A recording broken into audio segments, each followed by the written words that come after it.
Let's take a look at the NBA awards. I don't have a real ballot. I wish I did, but here's my fake ballot. Let's give them out. All NBA, Rookie of the Year, Defensive Player of the Year, MVP. It's all happening. Michael Bolton, you're my MVP. Thanks, Josh. It's Michael Bolton here, and it's time for another episode of the Locked On Fantasy Basketball Podcast. Let's get to it. Let's get to it, indeed. You are Locked On Fantasy, your daily NBA fantasy podcast. Part of the Locked On Podcast Network, your team every day.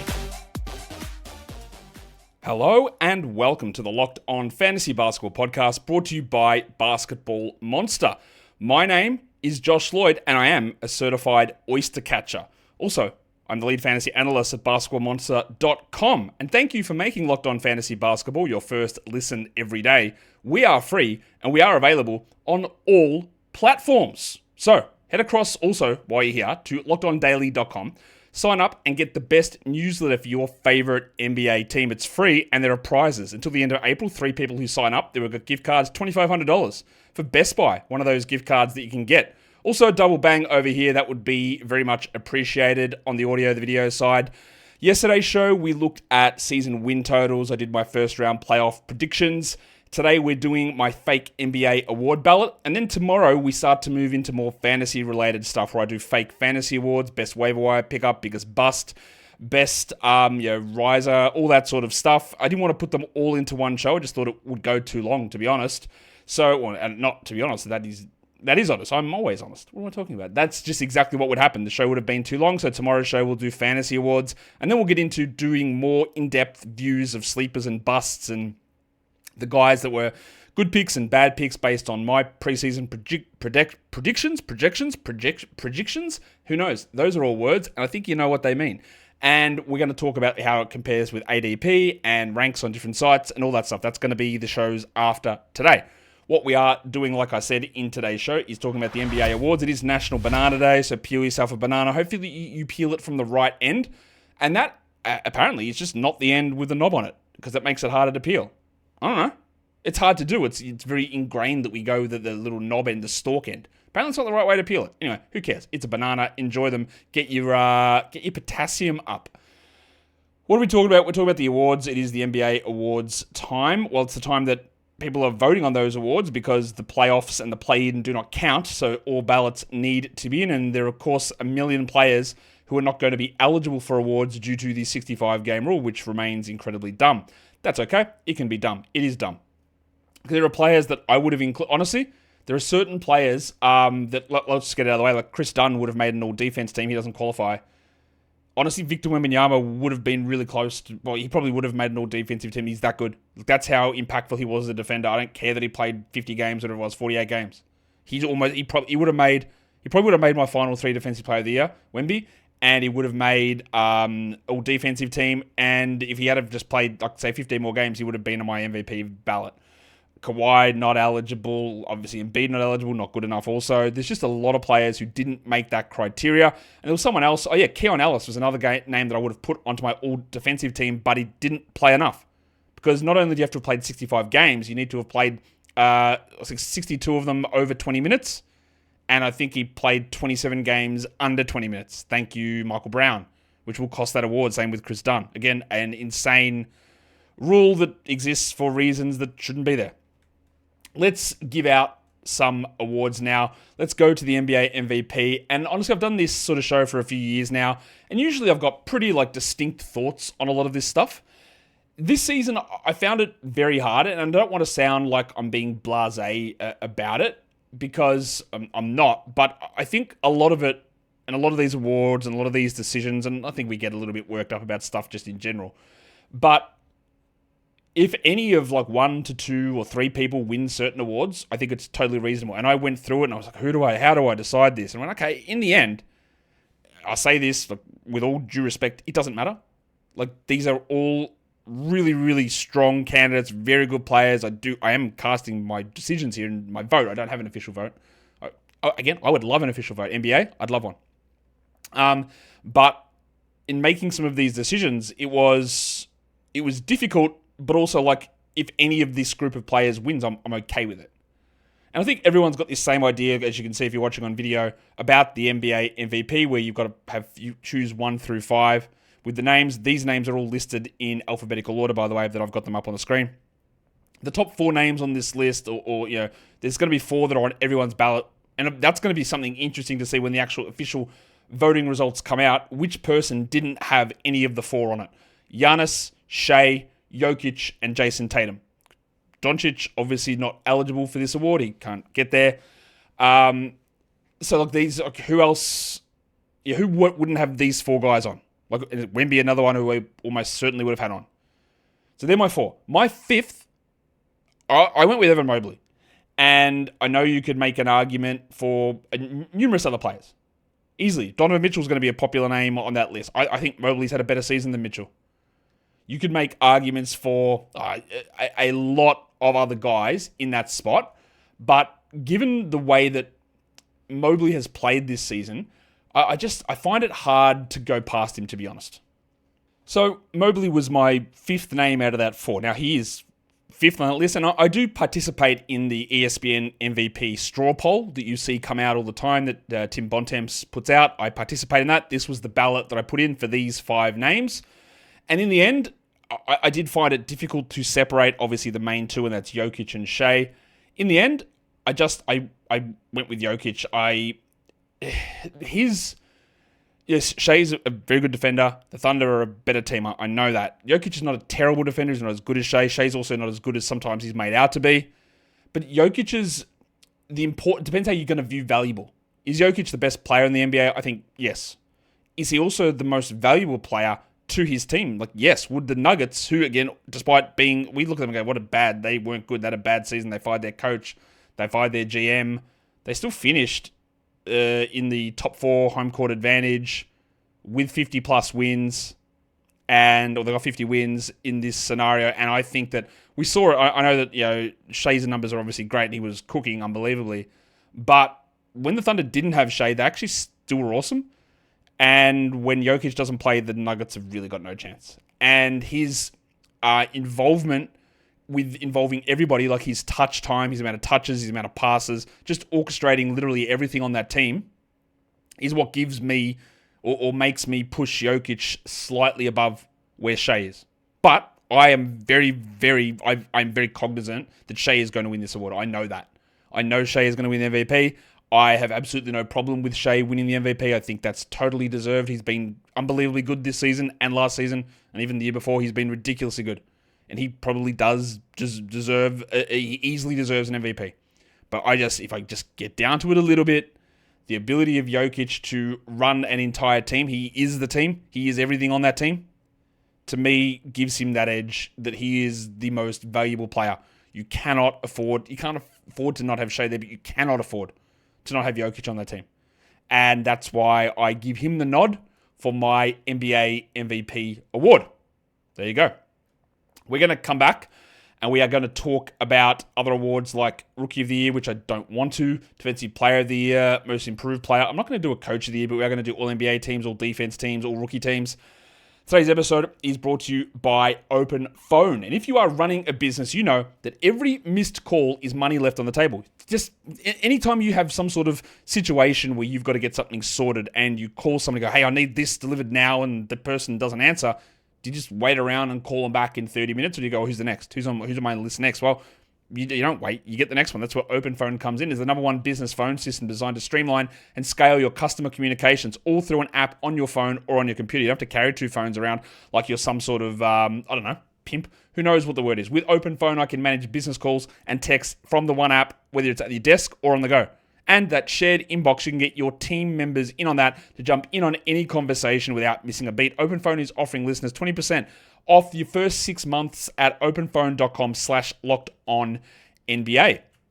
That is openphone.com/lockedonnba. And if you're switching from another service, Open Phone will even port your existing numbers over at no extra charge. Open Phone, no missed calls, no missed customers.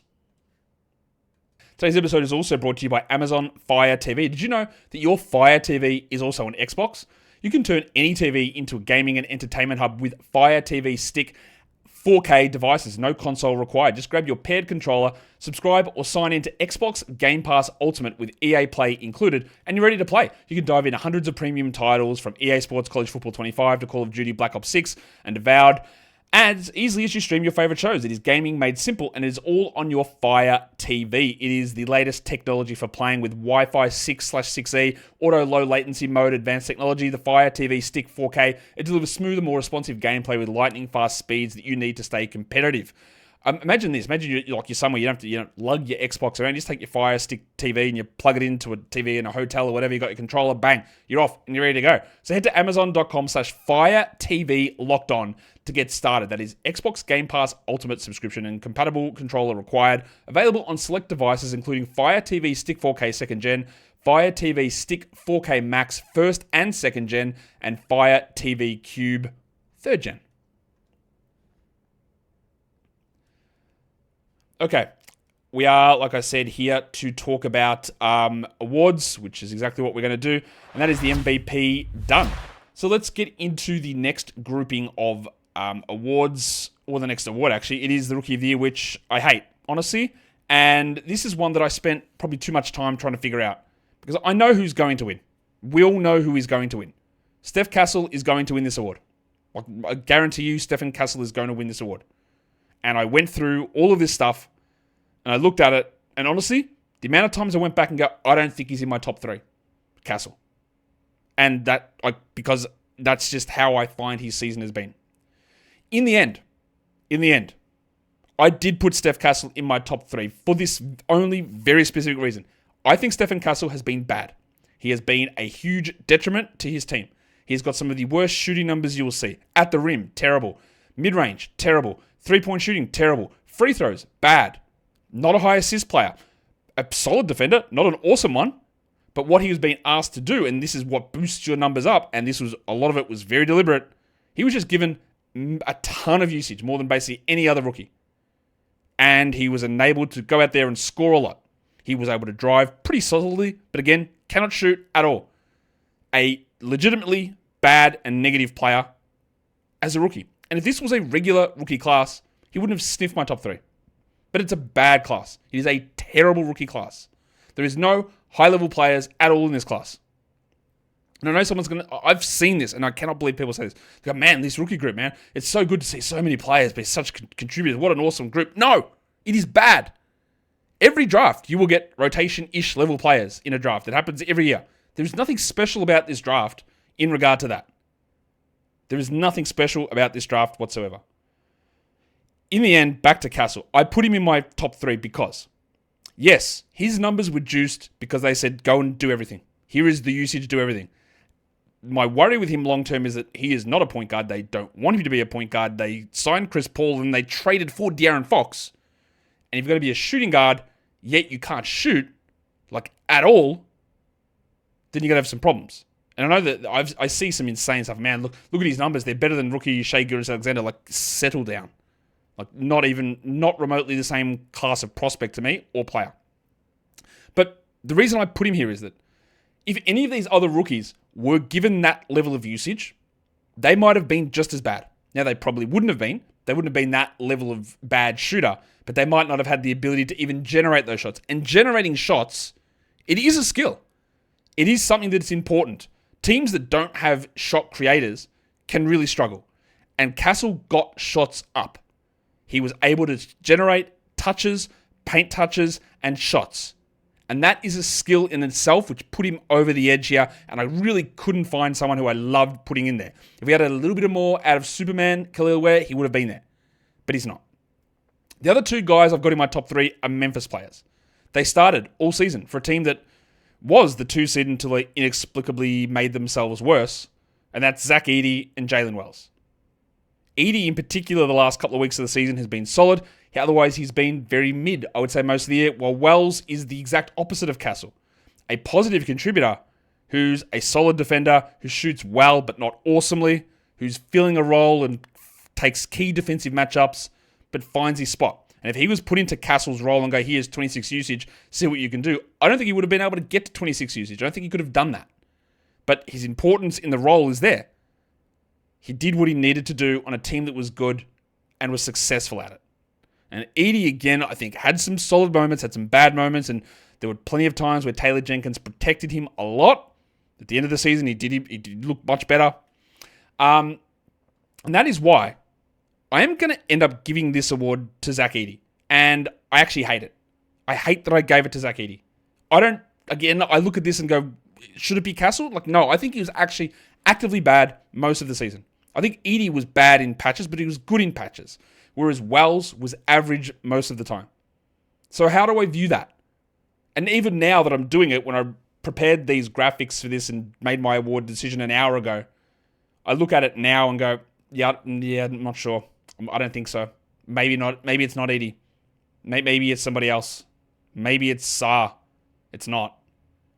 Like, maybe it's Carrington. Maybe it's Ricochet, who could have been in this mix as well. But he did so much of his stuff as unassisted and he was still inefficient. And what else did he do? Like, nobody is good. If there was ever a case for me never giving a Rookie of the Year award, this is it. Nobody deserves it. But you have to give somebody an award. That's why always when you look back and go, well, he won Rookie of the Year. Yeah, because an award had to be given. It's like someone has to be the 10th best player in fantasy. Doesn't mean they're the same as the 10th best guy the year before or the 10th best guy the year after. Someone has to be that player. And I know this is all faint praise stuff. And by no means do I think that Zach Edey should have been taken higher in the draft. By no means do I think he's going to be a good starting center at all. This is not my value of who are the better prospects in 3 or 4 years. Not even close to that. But I'm going to give it to Edey, and I actually hate the decision. I hate it. I don't like it at all. Sixth man of the year. Amen Thompson would have been in the mix, but he started too many games. So I narrowed it down to these 3 players.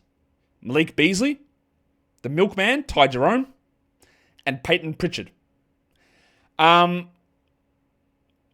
It's a tough one for me to get my head around these awards because it is about, like, you're the guy who isn't good enough to start, but in some cases you do close games. But out of these players, the only one of those 3 that closes games is Malik Beasley. And all he does is shoot. And he doesn't do a lot else. Again, I found this one incredibly hard. And I know that Peyton Pritchard's going to win it. I know he's going to win it. Because he had some really good games. But a lot of the time, he actually stayed in blowouts. He played a lot of minutes. His numbers were great early in the season, and they did tail off. He was very good. Unquestionably good. I don't feel super good about it, though. The other name I did include in this, or thought about it, was DeAndre Hunter, who qualified for this list. But, again, like, he scored pretty well. And then I don't really know what else he did. It's a tough call. My decision in the end, though, which surprises me even now when I look back on it, because again, I don't really feel great about this crop of 6 men. I'm going to go with Ty Jerome. Partly because his ability to turn into a reliable ball handler, an unbelievable level shooter who was able to ramp up and ramp down in usage, and a guy that was able to defend as well. That is key to me. And anytime that he was asked to ramp his role, he did it. And he had to pull back, he did it. I think that Beasley did his one thing and did it pretty well, although his last 2 months of the season were a little bit off. Same with Pritchard, who did drop.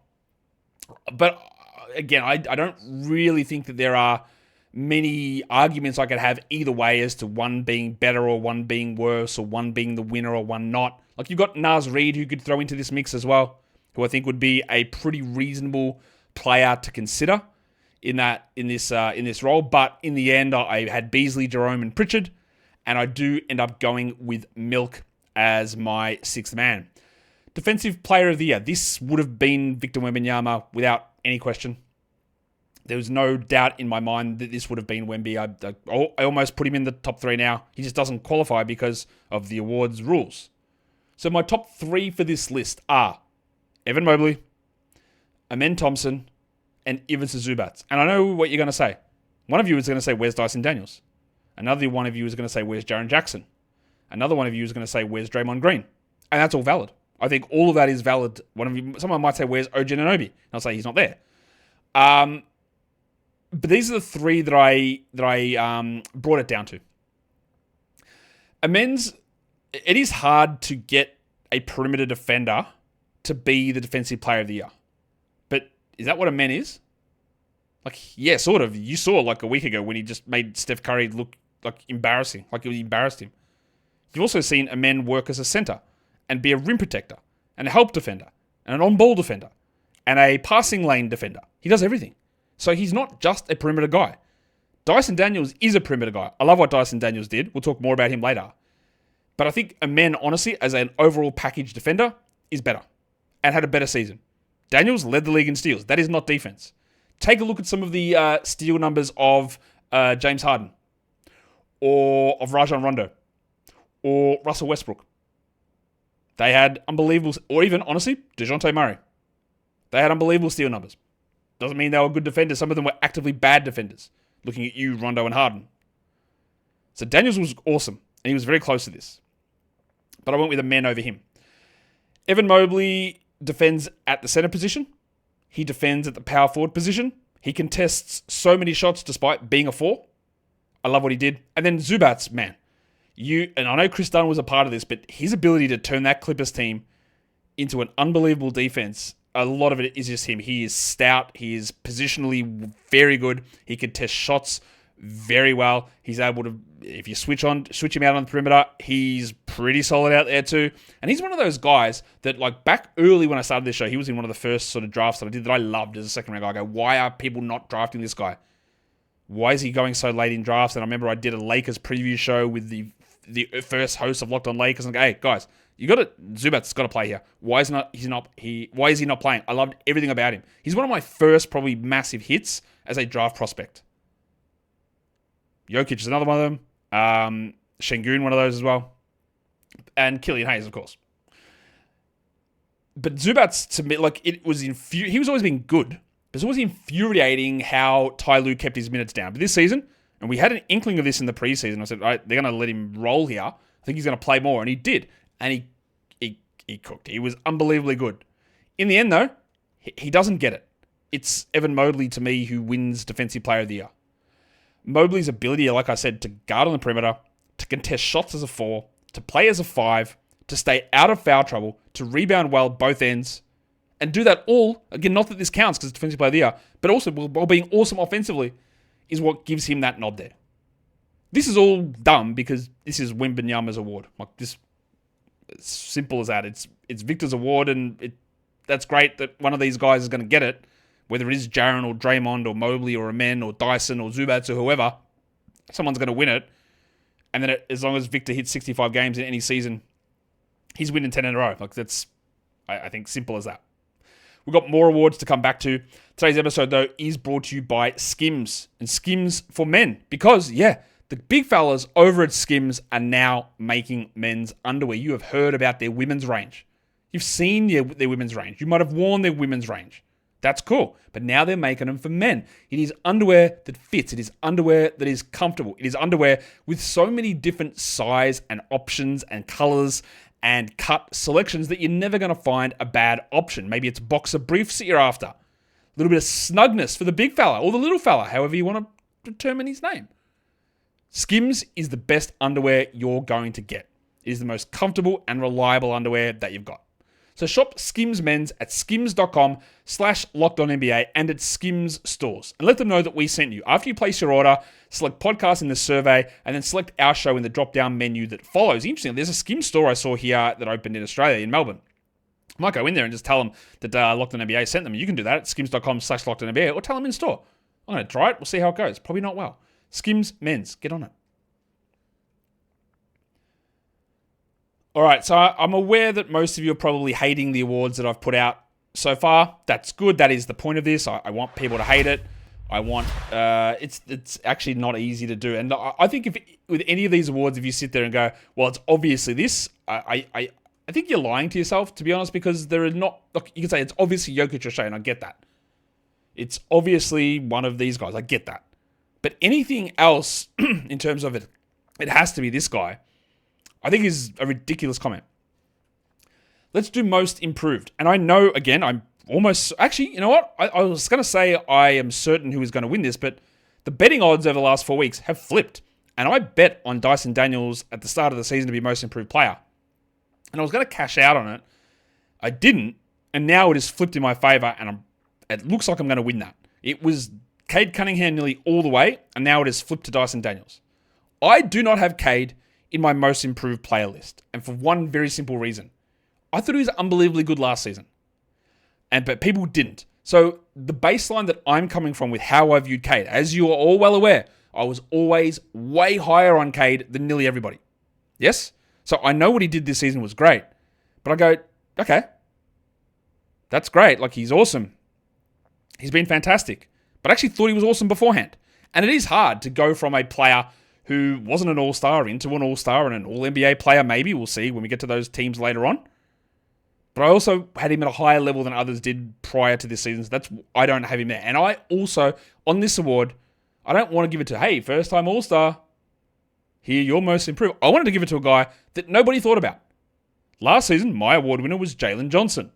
The guy that went from a 10-minute bench player into a legitimate fringe all-star caliber player. So the names I've got here, and I will talk about one of them here, is two of those names fit that criteria. Christian Brown, who was unbelievably good this season, and I was just completely wrong on him. We'll talk about that in fantasy busts and misses in the coming shows. I thought what Christian Brown did this season with his ability to be an efficient scorer, actually amp up his usage at times and defend well, was impressive. I do have Dyson Daniels on here. It's no surprise who I'm going to pick to win this award, let's be fair. Dyson Daniels here. And the other one I'm going to put on here is Evan Mobley. Again, you're going to say, how is that different to Cade? I did like Mobley last season. I thought he was good and a good player. But to me, he's gone from that player to a actual top 5 MVP player.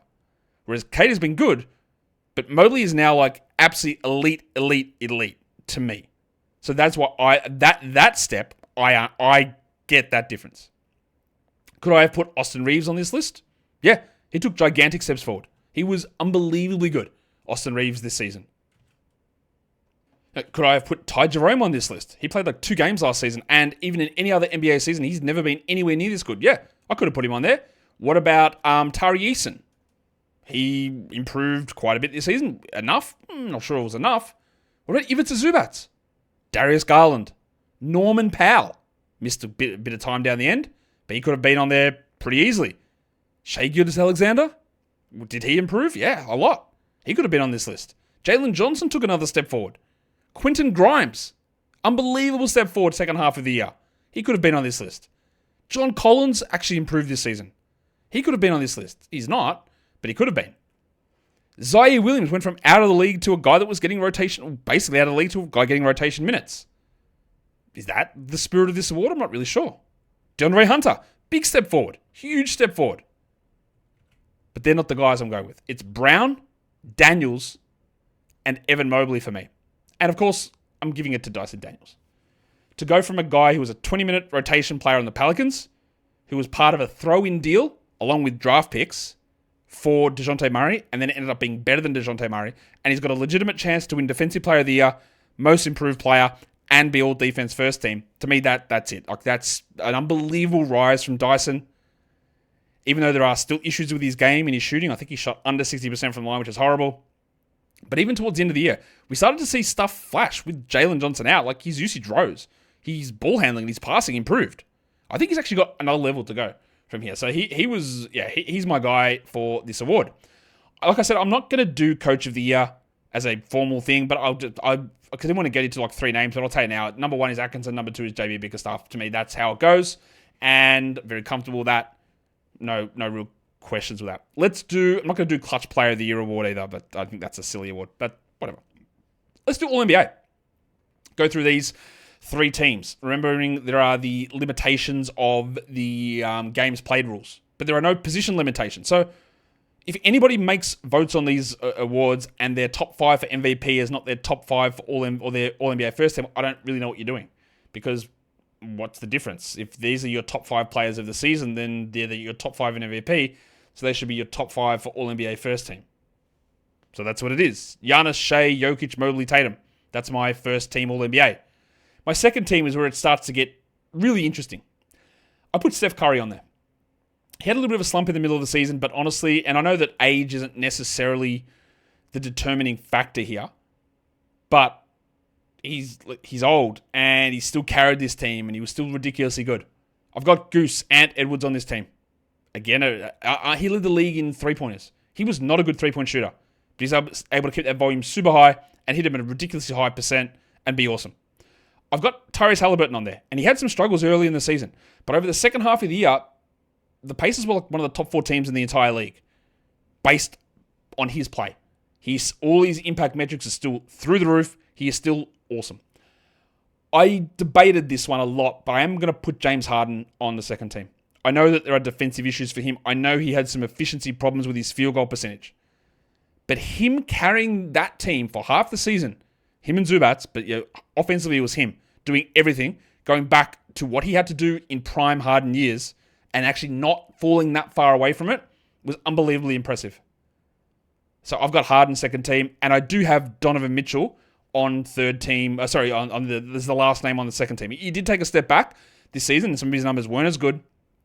But I think that part of the appeal, or part of what I want to reward Mitchell for, is taking the step back. Is being like, I don't need to be a 35 usage guy or play 37 minutes. I will take a sacrifice to make the team better. And he did. Yes, it wasn't great at the end of the season, but I still think that what Mitchell did, and he was so important, and you could easily make an argument that he is better than Evan Mobley, and I get that. On third team All-NBA, again, there are going to be names that you're going to be annoyed that they're not on here, and I understand that. But I'm putting Cade Cunningham here. I think that's fair. I am putting Darius Garland there because to me, it was actually a debate whether Garland or Mitchell were the better players this season. Garland, I thought, was unbelievably good. He had a bad stretch after he hit his hip earlier in the year, but I've got him there. Remember, you can't include Anthony Davis. You can't include Luka Doncic. You can't include, obviously not going to include Jaylen Brown. Like, Trae Young was close to me. I could have had Trae Young instead of Darius Garland. That one I get. That's if you could have had Jalen Brunson there as well. Bronson did, I think he got exactly to 65 games. Wow, lucky for him. But I put Garland there. I put LeBron James on this list as well. Again, he's 40, man, and he carried this team for huge stretches of time. He also, much like with Donovan Mitchell, he took steps back when needed to. When he needed to take a step back, he did, and he led this team to the 3 seed in the West. He was awesome.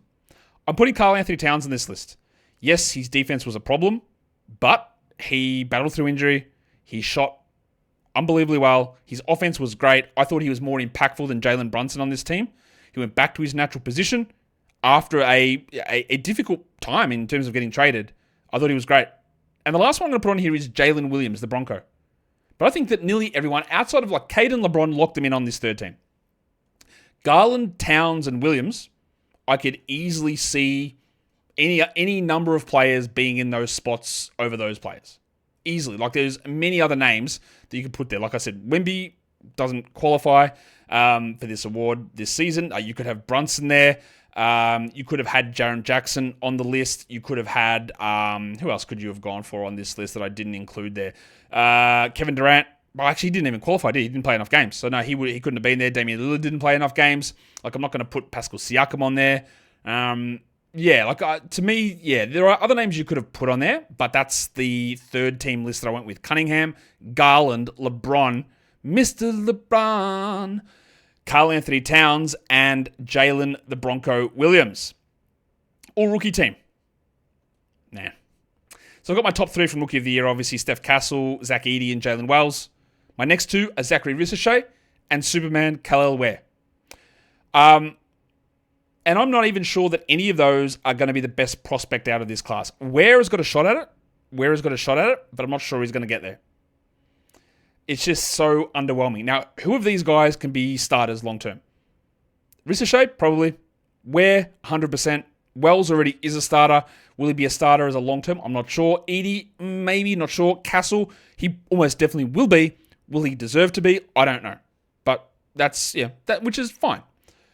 The second team, which is interesting because there's probably 6 or 7 guys on this squad that I could have easily had, or that aren't on this squad, maybe more to the point, that I could have easily put on here that didn't make it. My second team is Matas Buzelis, Donovan Clingan, who was really close, honestly, to making first team because of his defensive ability. Keyshawn George. You don't need a games limit to make all rookie team, so screw it. Jared McCain. He's probably the best rookie all season. He's on there. And Alex Sarr is the other one. So who else could I have had on this list? Kyle Filipowski had some decent moments. Adem Bona played well at the end of the season. Quinton Post. I always screw it up. Quinton Post was actually really close to making this squad for me. Who else could I have had on this list? There's someone else that I'm definitely missing the name of. Who is it? It's not Bronny. It is not Isaiah Collier, maybe, but maybe he's not quite there. The name that I'm looking for is Eve Meesey was close into that mix as well. Oh yeah, Bob Carrington. That's the name I'm thinking of. Who again? It was just his advanced stats. You've never seen anything as ugly as that. They were horrific. Somehow even worse than Cody Williams, but he was close. But my second team was Ellis, Klingon, George, McCain, and Alex Sarr. And then let's do all defense teams. The first team, all defense, I'm going to have my 3 Defensive Player of the Year nominations. So Evan Mobley, Amen Thompson, and Ivica Zubac. I will put Dyson Daniels on here. And I'm going to put Draymond Green on there. Now, I know it's a joke that people are making about Draymond. Hey, the only reason he's being considered for Defensive Player of the Year is he mentioned it on his podcast, which I get it. And I don't think he should win Defensive Player of the Year. But he has been awesome. He's been an unbelievably good defender, playing center for big chunks of the season. At his age and his size, he's ridiculously good. So I am putting him on there. But all defense, again, people do complain about defensive levels in the NBA, but I think that's largely because some of the time they don't know what they're watching. But that's the grouping that I'm going with. Dyson Daniels, Draymond Green, Evan Mobley, Amen Thompson, and Ivica Zubac. Second team, I'm going to have some iffy names on there, which I think you'll find iffy, but I'll talk about it. I'll put Jarrett Allen on there. I know Evan Mobley is in the first team, but Jarrett Allen, a really good defender. Not as good as Mobley, not anywhere near as good as Mobley to me, but still, everything leads towards him being good. Again, when you are working with a team where your 1, 2, and 3 are Max Strus, Donovan Mitchell, and Darius Garland, you're going to be doing a lot of work to be a good defense, and they did. I'm going to put the Bronco Jalen Williams on here. He's not Amen Thompson levels, but he played center on this team. He played power forward. He guards point guards. He's a shot blocker, a shot contester, a one-on-one defender, a help defender. He can do a lot of different things. At times, his defense is overblown. And I do have him over Lou Dort on here. Now, Dort, again, is a very strong defender. I take some exception to the amount of flopping that Dort does defensively, so I didn't include him. Jaren Jackson, I think that's a pretty obvious one. His foul trouble is an issue, but he's a very good defender. And I know that people love the jokes and the memes, but Rudy Gobert deserves this spot. He could have easily been on the first team. He could have been top 3 in Defensive Player of the Year. He's still unbelievably good defensively. Unbelievably good. So he's there. The last name was the one that Jarrett Allen was iffy for me, and Jalen Williams, maybe. I put Wendell Carter Jr. on here. And here's why. The guy that almost assuredly would have made these teams, not Wemby, of course, we know that. The player that would have made him, I think, is Jalen Suggs. His impact on the Magic is unbelievable. He is their most important player. But he played 30 games or whatever. So I'm using his teammate, Wendell Carter Jr. And you said, what are you talking about? And I agree. But how is that team the second best defensive team in the NBA? Is it Paolo? France? Don't think so. Is it KCP's busted ass? Is it Corey Joseph, Cole Anthony, Mr. Black? Not really. Was it Goga Badadze for a time? Sure, but he got taken out of the rotation. Wendell Carter Jr. doesn't put up stats. He doesn't get big block numbers or steal numbers. He's a little undersized. But why is every impact metric for him saying this guy's unbelievably good at defense? And why is the team unbelievably good at defense? Yes, Jamal Mosley's a part of that. But he is. And he's one of those guys that coming out of college, he had that Al Horford type comp. A little bit undersized, but an unbelievably good defender. But you don't really know why. He's not putting up big numbers. He's not blocking shots or getting steals everywhere. He just does stuff. So I know that that's an iffy call. I know that you will have debates on that. But how? Who else am I missing there? I'm sure you'll have somebody else in that list that you want to put on there, like Derek White. Maybe I thought his defense dropped a little bit this season, White. So I didn't include him there. But yeah, that spot was a hard one to figure out. That final defensive all defense team player to put on there. Chet and Hartenstein didn't play enough. Brooke Lopez was close for me. Yucca Purtle, I don't think, played enough games. The other one I debated was Alex Caruso, but his minutes were nowhere near enough. Well, not debated. I looked at him and went, Alex Caruso. But no, he didn't play enough minutes to get in there. So in the end, Chris Dunn, Keon Ellis, I would have had all of those guys over Wendell Carter, but the minutes didn't count. So I couldn't get there. And that is my award show. I feel that this season is a very weird one given the players who aren't eligible for awards that would have been in the mix or would have won them. And just the evenness and the level of talent across the league is huge. Guys, hit the thumb on the video. We'll do some fantasy awards tomorrow. Bust of the year, waiver wire pickup of the year, late round draft pick of the year.